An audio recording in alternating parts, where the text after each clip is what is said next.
Hey guys, what's up? It's Bryce here with the farm shop again.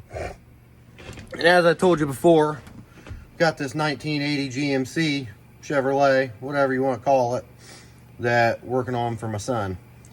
And the first project I think we're going to tackle on this here YouTube channel is we're going to replace the gauge cluster. As I told you in the last video, it has the factory gauge cluster, and normally in these old trucks, the oil pressure gauges were prone to going out. You know, sometimes the coolant gauge was prone to go out.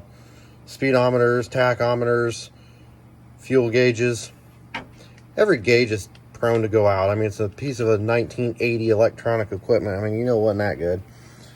But a lot of these had these clocks in the dash, and usually that was the first thing to ever go out on these clusters.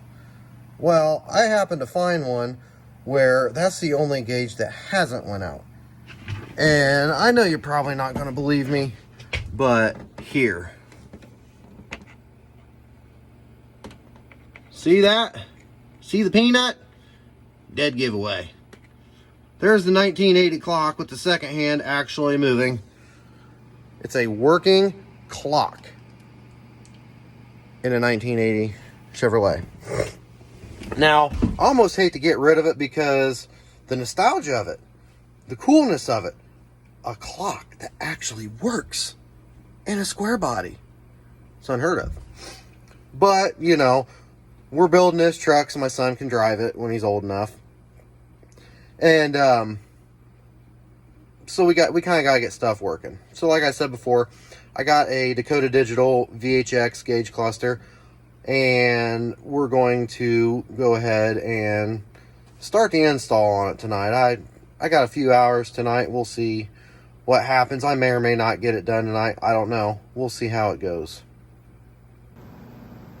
All right, so what we have here is this gauge cluster that I ordered for my son's truck.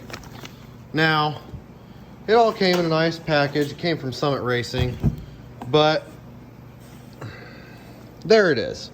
It's not exactly the same as what it looked like from factory, but it's relatively close. And I think once we get it back here in the bezel, it's gonna look good. So we'll see what else is in this box here. Supposedly it came with all the sensors. There's the invoice. We don't need that. This looks like the brains and some wiring. That's always great. Just love wiring. Supposedly this is supposed to be pretty easy though.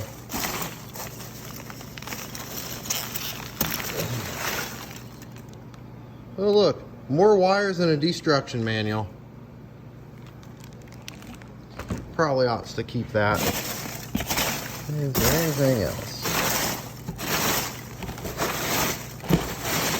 Nope, doesn't look like there's anything else in the box.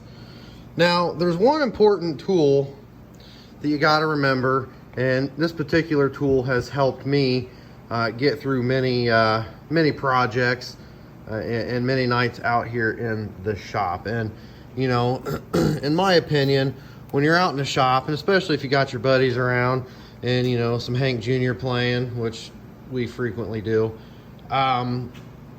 there's one thing that you absolutely need, and that is right here. Busch Light, the unofficial sponsor of the farm shop. But if they would ever like to make it an official sponsor, I'm okay with that, because we do go through a fair amount of Busch Light.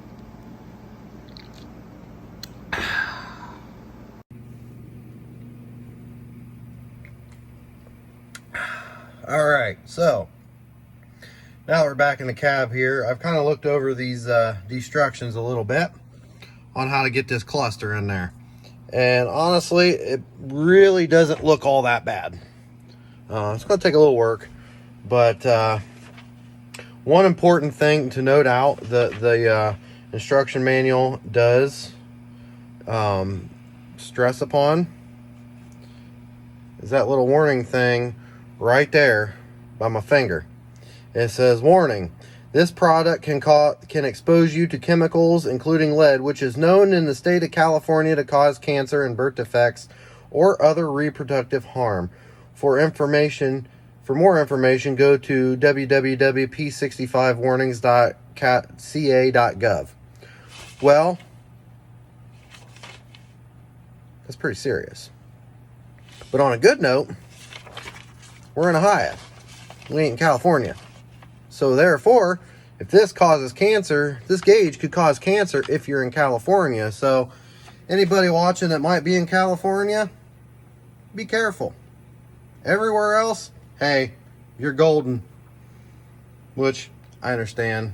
The P65s, I got a buddy that's an engineer, and as soon as he told me he was going to be an engineer, I told him I wanted to kick him in the nuts, because any mechanic hates engineers. But he's kind of the exception, because he actually does wrench on shit too, and he's not a moron. So it works. Anyways, that's what you want to do before you start on any project like this, especially if it's one you've not really done before. I mean, I've had these clusters out before, not that big a deal, but I've never installed one of these Dakota Digital clusters. So we're about to, and we're going to roll with it. So the first thing you want to do, and it even says in the instructions, is you want to get your old gauges out of there.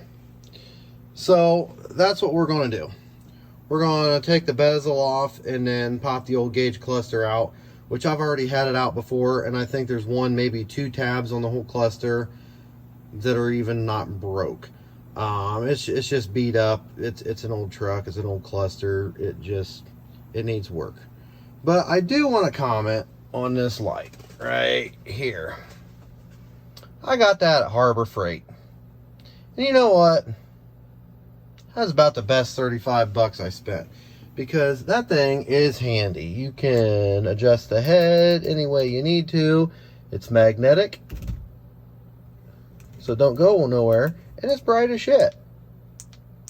Now, you want to put it on like medium mode, or else you're going to drain the battery in, you know, an hour or two. But when you leave it on medium mode like that, you get several hours of battery. But if I do run out of battery, you know what? I got another one over there on the charger. So, first thing I'm going to do is this lower panel right here. This one has two Phillips head screws, or two flat screws. So, like I said, this is an old truck. People's been in here working before, and they've changed some things. It always hadn't been, not necessarily put together incorrectly, but it's not exactly correct either. But for right now, it's going to be fine. So I'll take these two screws out like so.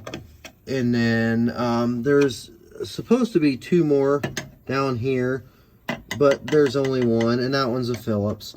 So I'll get those out, and we'll go from there. Alright, so I got that lower panel off there, and you can see some of the cobble job wiring for the tack and the other gauges that are over there. And of course the bottle opener that came standard on the truck when I bought it. I did not install that. And it's also got a manual choke, which I do like about this truck, because electric chokes can be a pain in the ass sometimes. Anyways, the next step of this process is there's all these screws around here, around the bezel. You want to take them out. I've already took them out. And something that's really going to help you too, especially if it's a tilt wheel, is take it and tilt the steering wheel down, and you can kind of finagle the bezel out of there with the steering wheel tilted down. Something else that's actually even a little bit easier yet, and not that hard to do, once you get this bottom cover down here off, you'll see that actually right up in there on each side there's two bolts. Now this one happens to be a 15 millimeter. They started going to metric in some of these years, I think my 79 might be a 9/16. I don't remember. It's been a minute since I had the column drop down on that.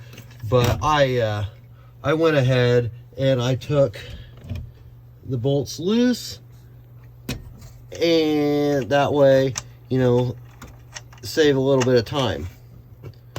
So then what you do, once you get them two bolts out, easy peasy. Steering column just kind of drops down, just like that. You can rest it on the seat. If you need more clearance, you can tilt the wheel up, and it's not necessarily going to rest on the seat, but it might get you just a little bit more clearance, so you can get this, ouch, so you can get this bezel out of here. And they're, you know, sometimes you just got to kind of wiggle them out, but don't force nothing, don't break it. You know, just try to remember, especially on this one, this is 40-year-old plastic that's been through all the weather and shit, so it's going to be somewhat brittle. So then once you get to that point, there is there's your gauge cluster right there. Now it's just got a couple screws. Like this one isn't really doing anything. It's got one up here, one over here, one down here. Okay, so I lied. So there's three holding this thing in here at the moment. But it's also got this aftermarket dash pad cover. The old dash pad just kind of beat up. Again, it's a 40-year-old truck. A lot of these were cracked and junked anyways. So this one, you just kind of pull it, and there's, see that little clip right there? That's what holds the dash pad on there. On this particular one, not all the clips are really doing much, but so you can just kind of take it and prop it up a little bit and kind of get it out of your way. Now these screws are 7mm, same as like in the newer trucks. A lot of you start tearing the dash apart in like newer trucks and newer GM oh yep, that one's broke. But these newer GM vehicles, a lot of them use a 7mm for their interior parts. Something else you can do too is you can get this gear shift out of the way too. But there ain't nothing wrong with the radio. But yeah, a lot of the pieces, like the switches, air conditioner controls in the newer trucks, cars, whatever, GM products, they use a 7mm. So that's any more pretty standard. Oh, I got one more up here. So I'll go ahead and take this out. The cluster is not going to just fall out. There's still a speedometer cable back there. This kind of holding the thing in place, plus some wiring. But I mean, it's not terrible to get out, but you do got to kind of finagle it a little bit. I mean, it's not bad, but it's not real. It's not just going to fall out on you either. So I see my gear selector's missing. Hasn't been working. The new gauge set, it comes with, you can use either the factory or they have an aftermarket one yet. I'll have to look into it and see if I got an aftermarket thing, but that's something that can always be changed later, because I mean, I've literally, everything takes longer when you're filming stuff, so I've been probably sitting here for maybe 15-20 minutes, but in all reality, if I wasn't filming this, it would probably only take maybe 10 to get to this point. So I mean, it's really not bad to do. You know, a lot of people get intimidated by some of this stuff, and you know, really at the end of the day, if you haven't done a lot of work on vehicles, and there's the clock still ticking away, but you know, if you're not used to working on vehicles, or if you're new to working on vehicles, it's really easy to get intimidated by stuff, and you know what, that's okay. You have to start somewhere. Everybody has a starting point. You know, I'm not gonna say I'm like a genius or anything like that, because I'm really not. But you know, on certain things, I do kind of know what I'm talking about because I've just done it a few times. And it wasn't always that way. You got to start somewhere, you know. So if that's where you are, hey, cool. You know what? Welcome to the club. I'm glad you're finally getting out and getting your hands dirty and playing with tools. That's awesome. I wish more people would, honestly. But you know, it's easy to get intimidated by stuff, but something to remember. It's one thing to diagnose things, and over time, when you start understanding how different things work, you'll get there. You'll figure things out. You'll know that certain things cause this, certain things cause that, and you'll be able to diagnose problems.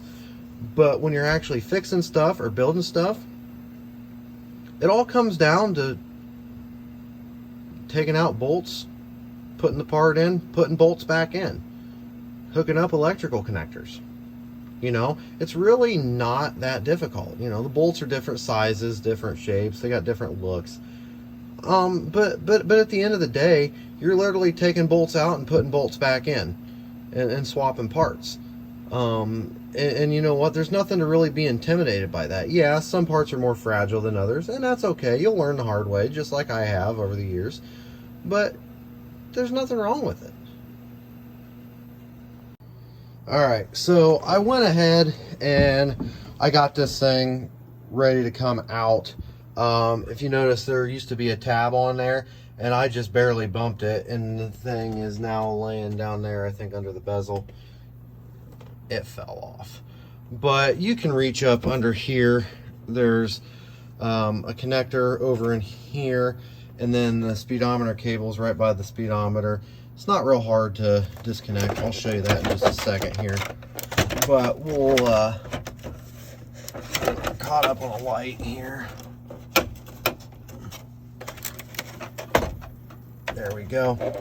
So you can see that's the gauge cluster. And what they did back in the day was they got your connector down here, the plugs in, and all this is basically just a circuit board. Well, these things go bad, and you know, it happens. It's 40-year-old technology. Right there is where the speedometer cable goes in. You see it's got this metal clip on there, and here's the end of the speedometer cable. So if you didn't know how a speedometer works, usually on the tail shaft of the transmission on these older vehicles, it's literally, it screws on there, and it's a square shaft, and it just spins, and it spins the needle in your speedometer. That doesn't work. I mean, the speedometer does work, but it's real shaky, and you know, with the other gauges working, I just didn't want to use it. You know, wanted to go for something a little bit different, something a little bit unique, and you know, he likes the cool stuff too. It's got one of these connectors on the back also for the circuit board, and you just squeeze those little tabs in and it pulls right off. Now over here, there's a light over here, and that just, oh, damn it, I'm breaking more shit. Hard to do holding a phone here. Oh, dropped my phone. Okay, need both hands for this. But basically, quit falling. Sorry about that. You can take these and turn them out, and the light bulb just comes out. And there you have it. One junk 1980 Chevrolet GMC gauge cluster. Notice that the clock no longer works.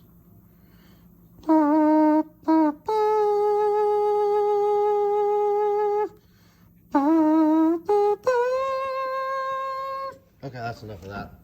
You make me cry. So we're just gonna lay that there, get it out of the way. we don't need it no more. So the next thing we'll do is just kind of take a look at the new cluster here, and we'll make sure everything just kind of fits. So, you know, we'll just hold it up, and it does have some adjustment on there if, you know, if you need to slide it one way or the other to make the holes line up, because there ain't nothing worse when you go to put something in and the holes disappear. But this doesn't really look actually too bad.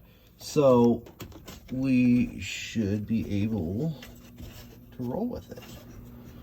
And I think we will. But there are these little connectors here. Hold the little bag. Before we go screwing this thing in,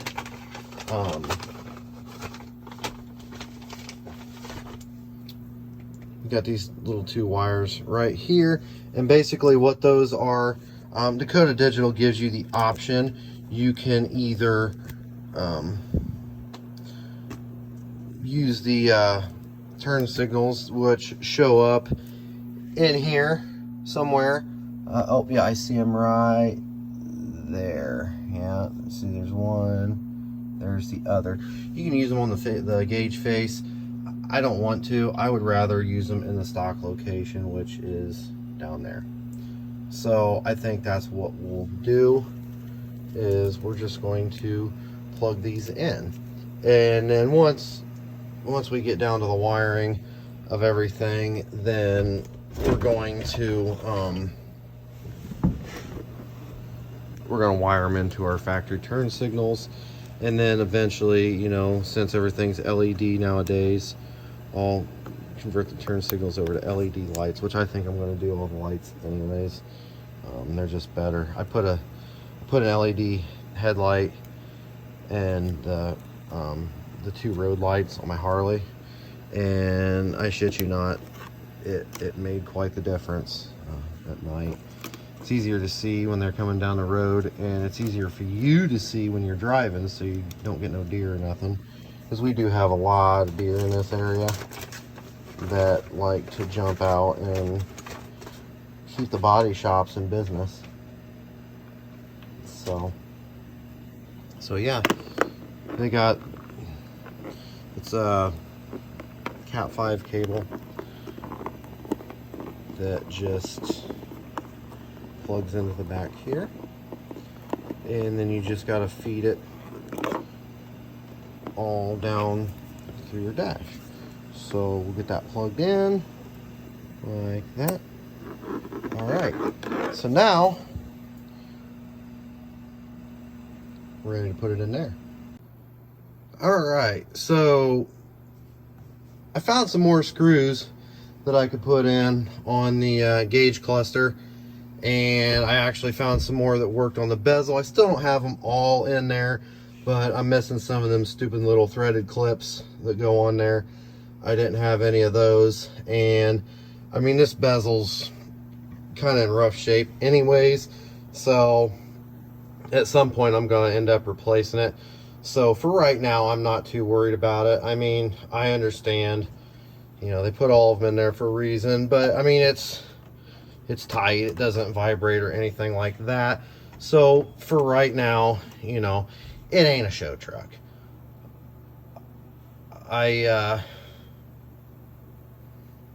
ain't too worried about it, but I put the bezel back in, and I went ahead and I put the steering column back up too. Now the thing you got to remember when you're putting that steering column up in place, make sure where them two 15mm nuts are, be about right here, and then on the other side too, make sure there's no wires up in the way that could get pinched.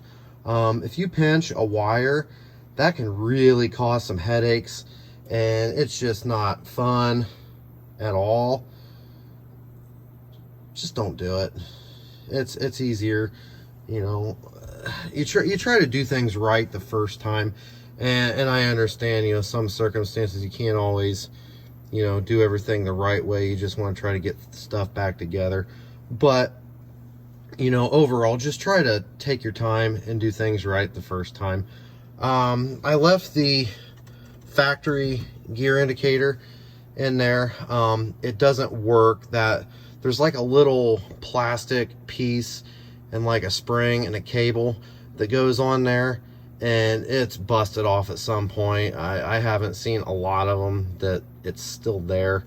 I haven't decided what I'm going to do there yet, if I'm either going to replace that or you know, see what Dakota offers as far as aftermarket options for it. I know they do have one, and I actually ordered one for that truck over there, but we'll see. They, in the kit, they gave you, depending on which one you're going to use,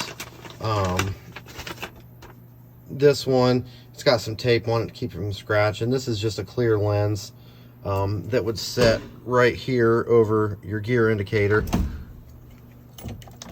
And this one is a black one if you're going to use the Dakota's option for that.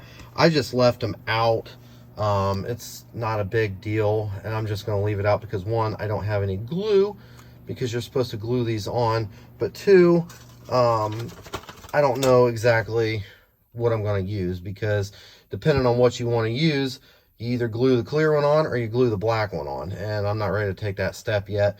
But that gear indicator actually comes off with the gauge cluster, and there's just two little 8mm head screws, or 7mm, sorry, head screws that hold that thing to the gauge cluster.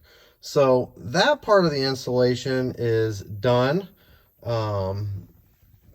Real time didn't really take all that long, you know, half hour maybe, once I got everything lined up and all the screws in and found some screws. But I mean, really, I don't think it looks all that bad. I like the way this looks a lot better, because you see a lot of people take these bezels and then they'll just go get like some autometer gauges and shove in there. Well, then the gauge is kind of flush mount, or it sticks out just a little bit.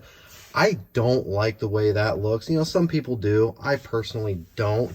I mean, your truck, do whatever you want. That's not what I'm going to do, because I personally don't like that. If you do, more power to you. That's fine. These trucks from the factory came, this is recessed in there. You see? It's recessed. So, I just think it looks better. I mean, I know the gauge faces don't exactly look factory, and that's okay too. It's just kind of cleaned things up, gave it a little bit more modern look, but it kind of kept the same styling for the most part. But I think they look better recessed in there, because that's how they've been for 45 years, 47 years, almost 50 years. So now I guess it goes on to the fun part. I guess I need to get into the other instruction manual and look at wiring and figure out how all that goes. All right, so after getting the gauge cluster physically installed into the truck, there's obviously like some wiring and stuff that we have to do. That's good. But anyways, the really cool thing about this kit, and I'm actually just looking over everything that came with it, I'm pretty impressed. The guys over there at Dakota Digital, folks, whatever, can't assume gender, but they did a really good job putting this kit together. I'm really happy with this purchase so far. I mean, hopefully everything works good. I obviously don't have anything wired yet, but this right here is the brains of the operation. This is your control board. It really looks pretty straightforward. It said you could use like double-sided tape or Velcro, or it's got a couple of eyelets on top there. I guess I'm pointing it out on my phone screen. You can't see that. It's got like an eyelet here and one down here on the bottom. So you could actually screw it, you know, up on your firewall or under your dash somewhere. Now, the one thing I did read, it doesn't recommend any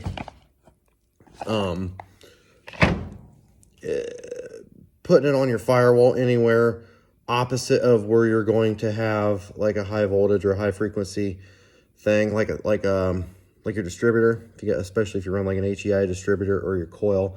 You don't want to mount that on the firewall directly opposite of that, because it kind of dicks with things, and it won't be real accurate. So I'll look around and play around, figure out where I want to do it. I'll probably honestly just get some good heavy duty Velcro and Velcro it somewhere. That way, if I do need to pull it down, I just pull it down.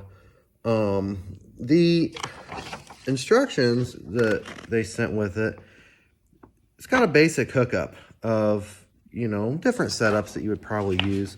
You know, if you're going to run like an ignition box, like a MSD, like a 6AL, something like that, or even just an MSD distributor. My 79 over there, I actually have a MSD HEI coil. When I go to put it in, that's what I'm going to be running on that. This one, just run the factory HEI. But the cool thing about this, it doesn't look like there's really any splicing to do on this. If you look, you got full send, or fuel send, but we're going to go with full send because it'd be cooler if you did. But anyways, it's just like it's a clamp, kind of like when you're hooking up speakers. It's very similar to that. You just shove the end of the wire in there, and it's just a little flathead screw. You use like a little pocket screwdriver or something to tighten it down, and there's your connection. The other really nice thing is this kit did come with everything I'll need to make it work on my truck. I got a mechanical fuel gauge in there now, which, as you know, or might not know, it's just basically a tiny little hose that goes from the sending unit up to the gauge. Well, this gauge isn't a mechanical gauge. It's all electronic. So Dakota sent a new oil pressure sender and the wiring harness that goes along with that.